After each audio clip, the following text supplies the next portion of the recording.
Ini dia Aveta Vanguard 250 SE. Kini dengan warna yang pasti buat hati anda terus jatuh cinta, iaitu Twilight Blue. Kenapa Aveta keluarkan varian warna ni?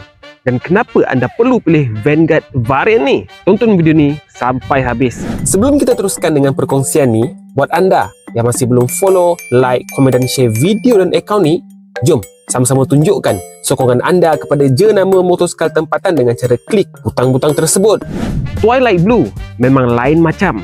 Warna yang premium, elegan dan moden. Menyelah tapi tetap klasi. Nampak rare tapi tak melampau. Masuk parking je, confirm orang pandang. Dan kerana selera rider Malaysia yang menggemari warna-warna elegan sebeginilah, maka keluarlah varian Twilight Blue untuk Vanguard 250 khas untuk rider Malaysia. Yang menariknya, warna ini akan berubah dari ungu kepada kebiruan apabila terkena cahaya. Ini menjadikan Vanguard mudah match dengan banyak gaya, sama ada casual, streetwear, formal ataupun bersama riding gear anda. Dengan warna Twilight Blue ini juga, dari jauh orang akan dapat terus membezakan model Vanguard 250 SE dengan model-model pesaingnya yang lain.